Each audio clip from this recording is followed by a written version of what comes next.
Hi everyone, this is Exophora and I'm finally here with a kick tutorial. You guys have been waiting for this and finally we're here. I'm gonna make a kick from a simple sample that I just made. It's just a sine wave, nothing crazy. And we're gonna transform this into a hard kick like the ones that you can hear on my releases. Of course, every time I make a new kick, I don't exactly follow the same steps. I'm just trying to see what works and what doesn't work. I'm just gonna give you my vision of kick making, and I personally love making kicks, so this is gonna be fun.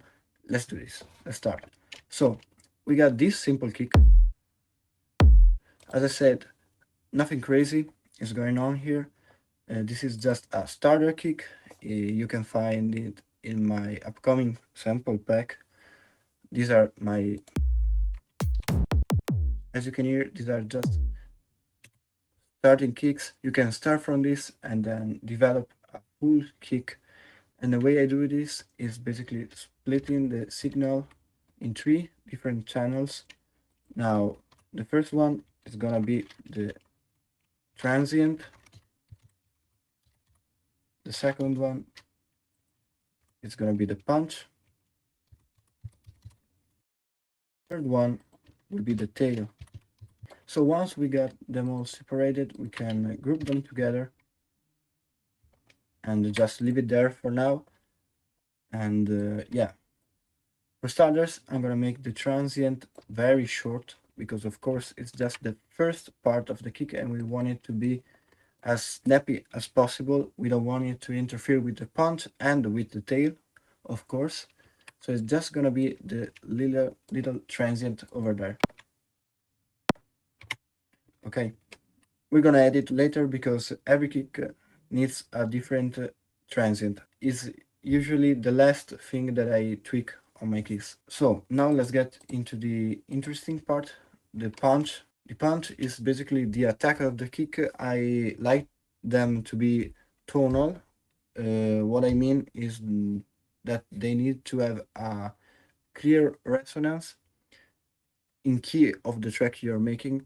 So you get a hard dance type of kick when I don't like them to be flat like in techno. Now, yeah, I get labeled as an art techno producer, but I'm really not feeling like a techno producer. I don't music is techno at all. I'm just making what I like, and people like it too. So I'm gonna keep it that way until I get tired of it. So the first thing we need is to make that resonance I was talking before. I like to use this plugin, which is free. It's Mistortion too. Now I gotta update this because I know that in the update you can clearly see the note of your resonance. If not, I gotta open a EQ, find the note. Let's say we wanna make a kick in G sharp. So we see at what frequency is the G sharp note. So let's put it there and increase the resonance.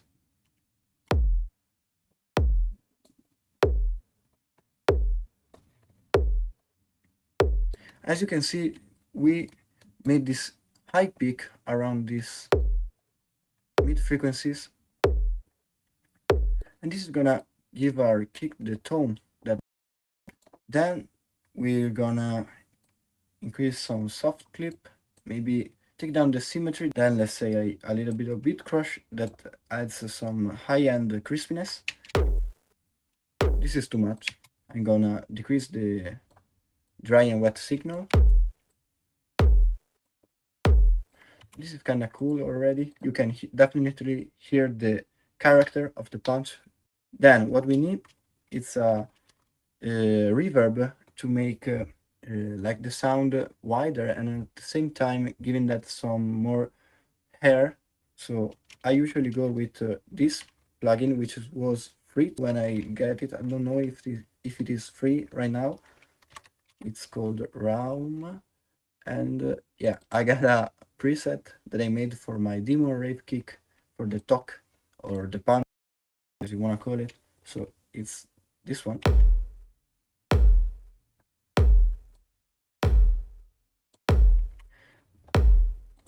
As you can hear, it has a lot of space and it really makes the punch feel like it's coming on a big warehouse or something like that. And I really like this feeling. But of course, we are not done. Now the sound is taking shape, but we need to make some adjustments. And the next one is going to be playing with the distortion settings and see how the reverb will react to it.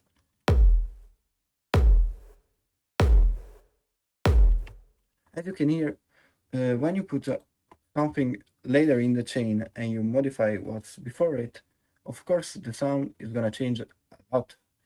For example, we're gonna put our beloved OTT to take down the lows, of course, we don't need that much, and the amount. As you can hear, the sound is way different than before. This is like only distortion. And yeah, we can take this off or we can just put it there. Then we got the reverb and then the OTT. Now, what's cool about this is that we don't really need to make some crazy adjustments. The punch needs to be peculiar because I like my kicks to be unique, to feel like each individual kick is different. And I want to keep it fresh. I don't want to reuse the same kick for like 5 tracks. I think it's very boring, and I love making kicks and production in general. So I'm every time I make a new track, I try to tweak the kicks a little bit or make them new from scratch. So like it's very hard for me to just slap an old kick into a track that I'm making because it feels so repetitive and just boring to me that I always want to make something new. I always want to give the listener a new experience while keeping the Exophora sound. So yeah, what we're gonna do now is take our EQ.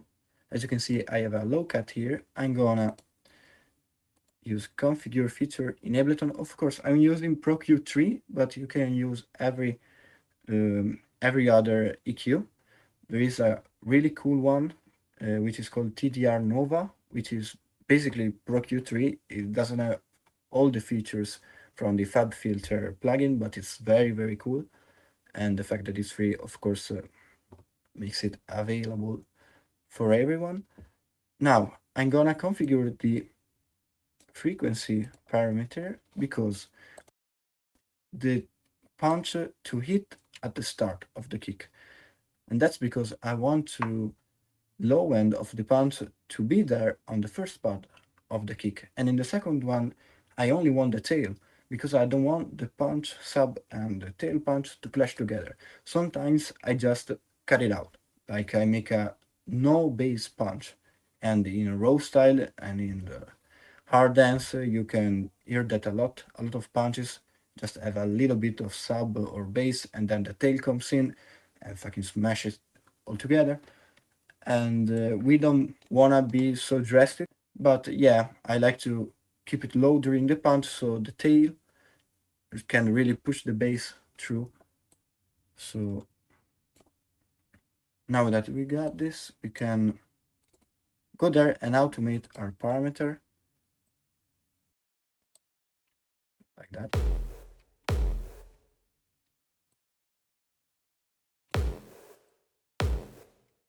Now, as you can hear, the punch is not done. And what I like to do now is just to freeze track and resample it.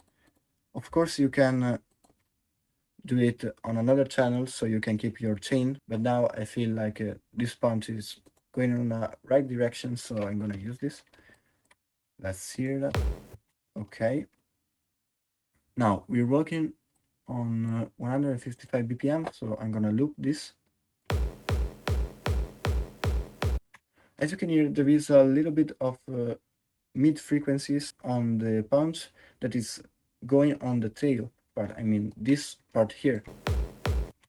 but I mean, it's not that bad. You can always layer some crunchiness on your tails because, as you will see, our tail will be a lot low and focused and won't have a lot of mid frequencies. So we have our transient, we have our punch. Let's see how they work together. Come on.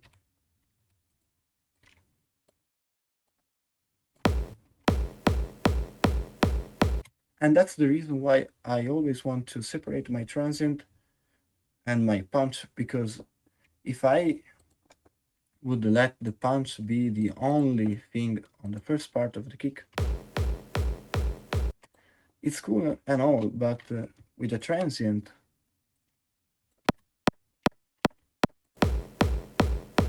you, you can definitely hear the slap that the kicks gives you. Now, yes, I gotta adjust the gain on these channels, but you will definitely hear the difference once our kick is almost done. Now let's move on to the tail. And yeah, the tail is the most important part of the kick for me. And yeah, as you can see, it doesn't reach the end right there. And don't worry, fix this. Leave it there as it is. And then we're gonna distortion that. Fuck me. All right, now we're gonna just distort it like every hard dance kick. And by the way, if you want to make gabber kicks, just take any kick and just hard clip it, soft clip it, take down or up the symmetry, put another distortion there, and you basically got a gabber kick. It's that easy. Okay, now that we got this gabber kick, I'm gonna just take a big reverb. Now take your favorite reverb. The only thing that it needs is to be uh, clear, and at the same time you can configure a lot of things together. I like the Pro R, of course by Fab Filter, because it lets me tweak a lot of things in the same place, and has a very nice feel. Now what we want to do is to take off some of the highs. We're gonna make it mono, not 100% mono, because yeah, I like the tail to have some space on the sides. We're gonna cut them on the lows, as you will see, but on the mids and on the eyes, I like the tail to be open, like on the side. I think it really makes the difference on some kicks. Sometimes I hear some kicks that have a really nice character, some great punch, nice movement, but they are so concentrated in the middle that in the mix then they can't really pop off like some wider ones. And that's why I don't want my kicks to be fully mono. And you will definitely hear the difference on the end result. So take this yeah, 35%. You can make it you can make it closer, you can make it far away.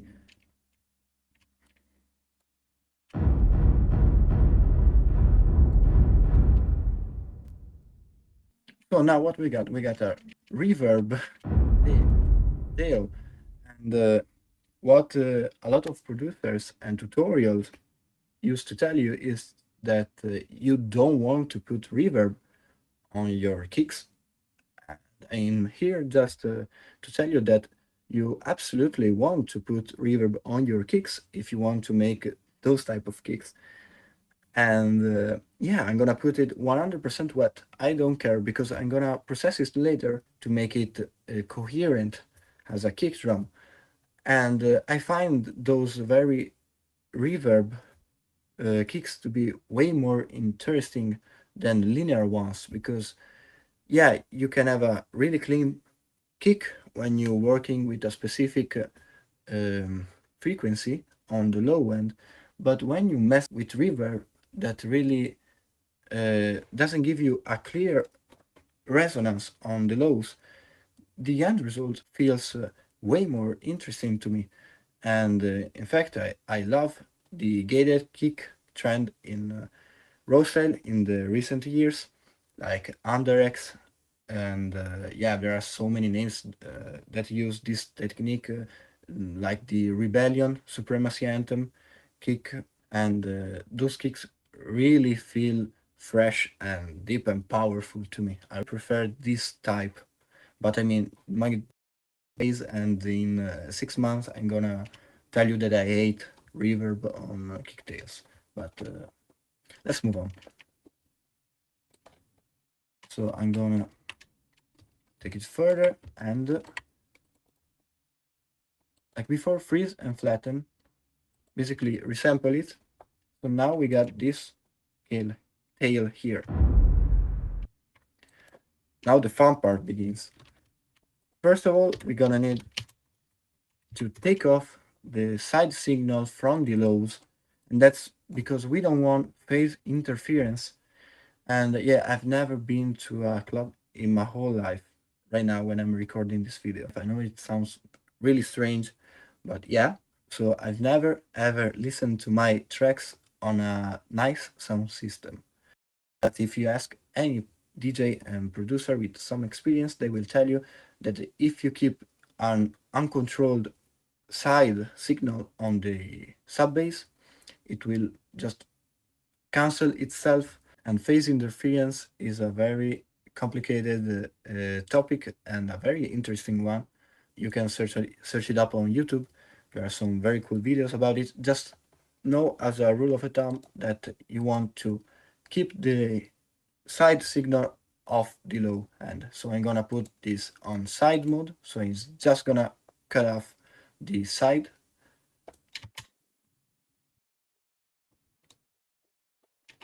I'm just gonna put it right there. I don't want to take off the low mids, just the low end. So now it's really cool.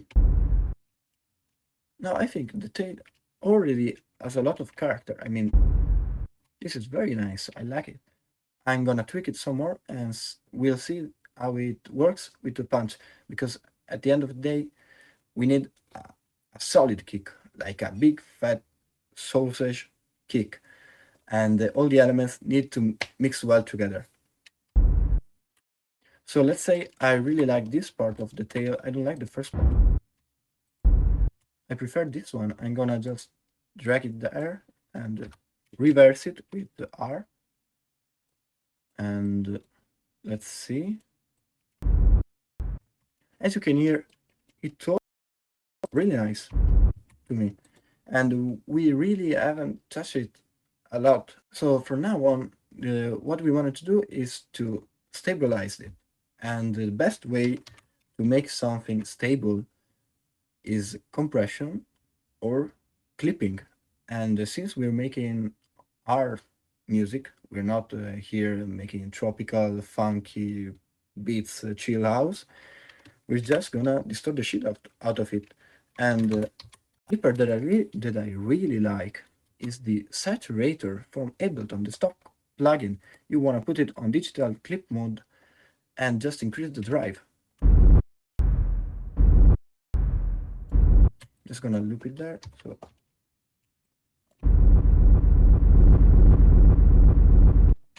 it has a really clean sound. It's surprisingly good to me.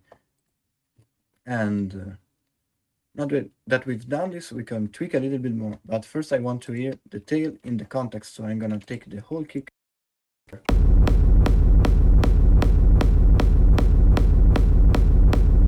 It's not that bad. I already like this, but I think there are some tweaks that we need to make absolutely. Starting from the tail, we're gonna just move it out of the way when the punch hits, because we want the tail to come through as a fucking tornado on our kick on the second part. So we can make it like half beat right there. But it loses some power, of course, because you have less low end on the kick. Or we can put it right there. I like this sweet spot. It's right there, I think. But every kick is different. You can make a kick following the triplets rhythm. So this is not gonna be sound good on triplets, but for our kick right now, I think it's a good compromise. And then we can always tweak it later. I mean, that's the fun part. Now, this tail is cool, but I feel like it needs some more power. So let's take another EQ and work a little bit on the spectrum. As you can see, it's very flat. Like, you can definitely see how the kicks goes down in a very clean way, and I don't like this. I'm gonna just put some dips around here. Let's see.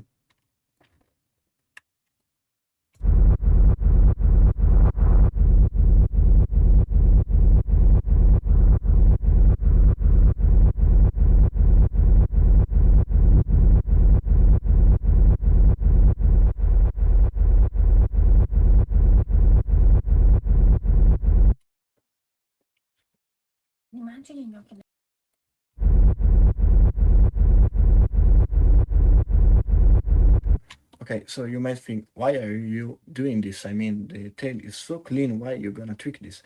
Because I want to change the tone of our tail, and I'm cutting around this area because that's the area where the mud always comes through, and I want to cut it out. If you cut this too much, your kick will sound so flat and lifeless, so you're gonna be very careful with this.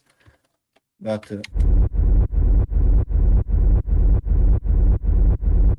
I mean, we got so much boominess, I think it's fair to just cut it out. So, of course, I can be there all day long tweaking this EQ to make our tail perfect. Just move on so we can finish this kick. And yeah, one that I always use on my tails is this Stack Ableton plugin, which is erosion. What it does is basically add the noise to our signal.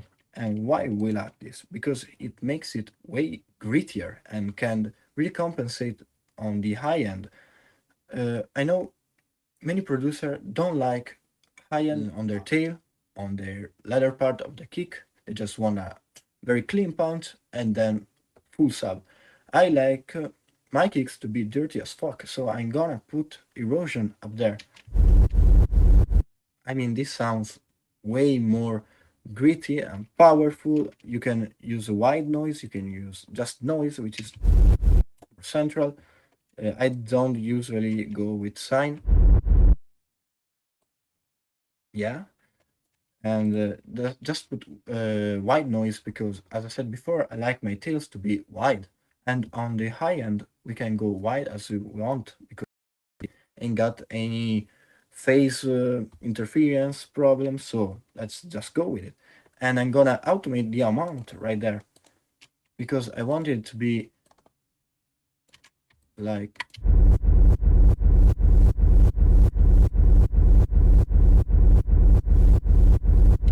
I like it to be rising around the end of the kick. So this is what we got right now. I'm gonna now proceed to just saturate it and just gonna clip it once more. Let's go saturator. I put a digital clip on the default preset because I use this way more than analog clip.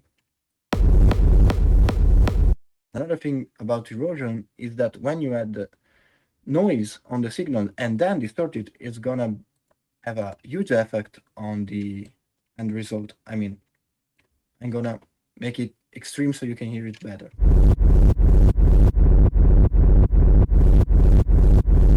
This is a way to make any kick crunchier. I mean, it's a very easy and efficient way to give your kicks way more power.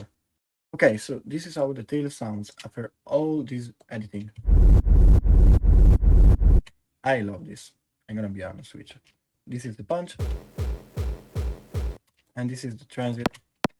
I think I'm gonna tweak the transient too because I don't like how boomy it sounds.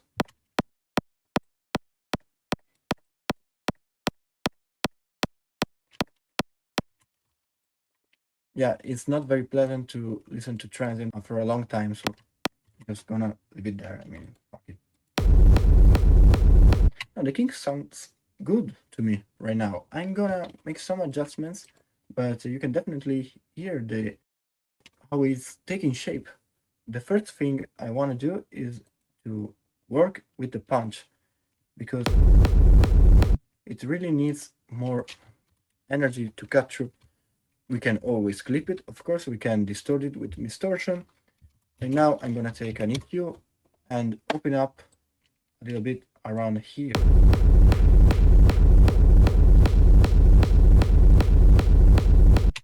It really gives a little bit of slap in your face.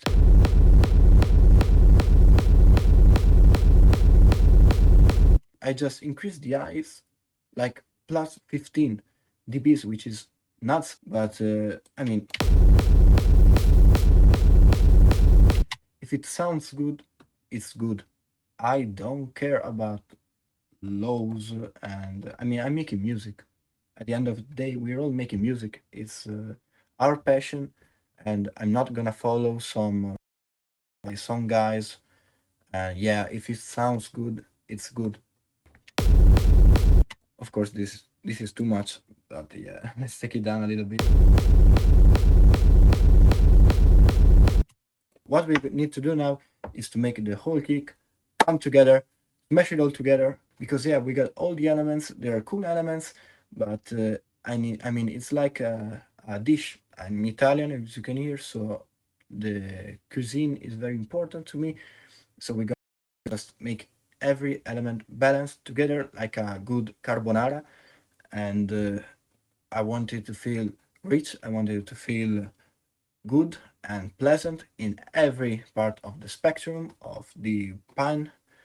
Okay, so go to the group channel and just take a pro cue.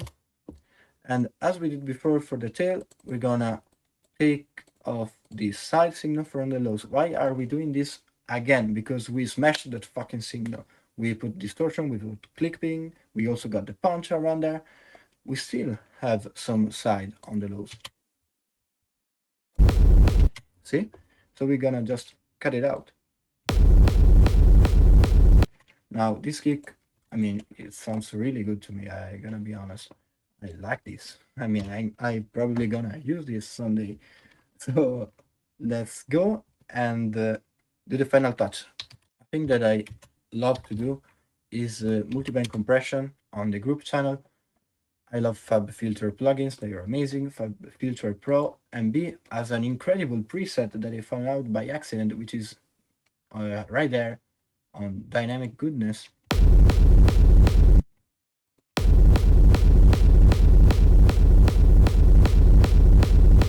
I mean, you're gonna need to tweak it a little bit. I'm gonna take down the mid highs, the high mids, sorry.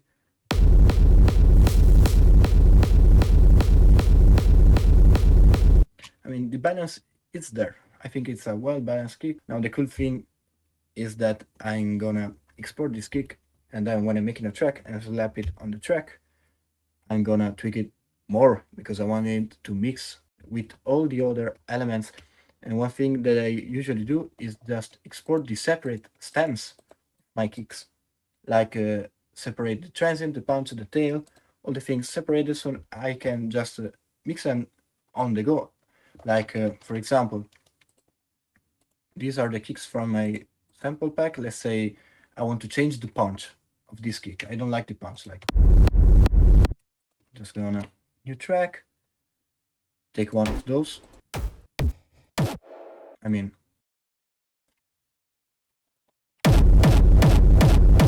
or just change it and go. And you can do this with everything. Like I can switch the tail, I can move the transient, add some layers, add some crunchiness, do whatever the fuck I want. And that's the cool thing about kicks.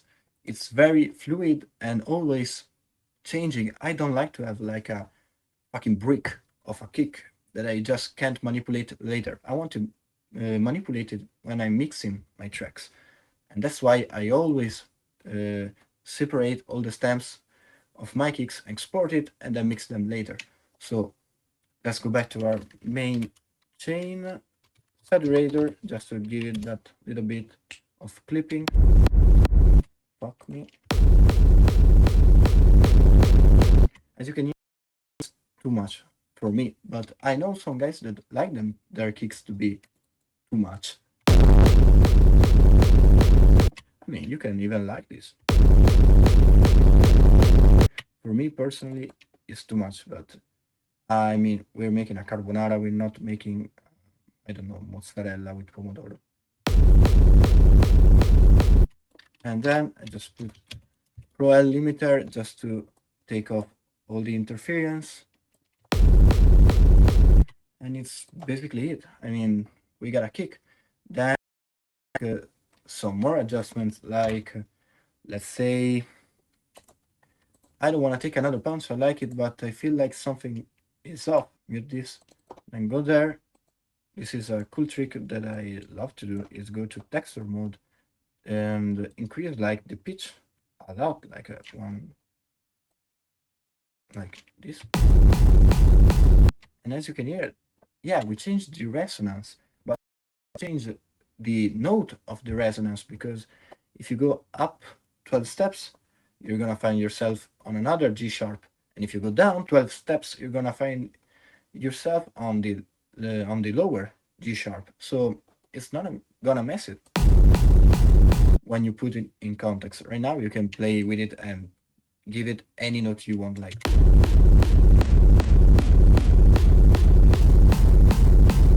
Another cool thing is when you take down the green sides, it makes it sounds like, I don't know, it's very strange, like it's a make it sounds very strange to me, like it's a glass type of punch. I don't know why I'm saying it sounds like glass. It doesn't sound like glass at all, but I like this. So let's say I'm gonna put this there, put it there, and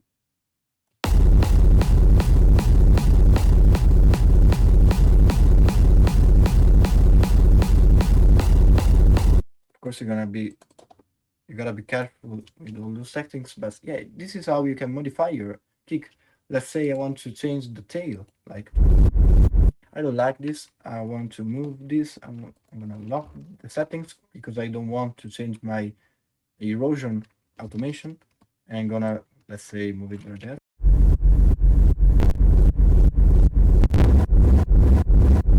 I mean, these are all different kicks you can use. You can make like 10 kicks out of this project alone, so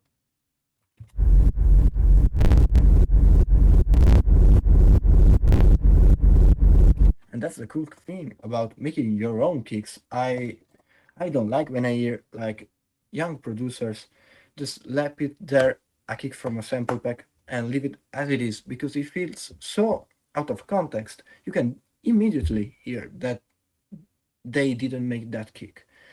And yeah, you can do this, of course. I'm not gonna be here judge you, but if you like music production, I think you can definitely make some interesting sounds, and it's fun. I mean, I love making this stuff. At the end of the day, it's fun, and you're gonna find your signature producer sound, and that's why I love producers that have a really strong identity. I don't like.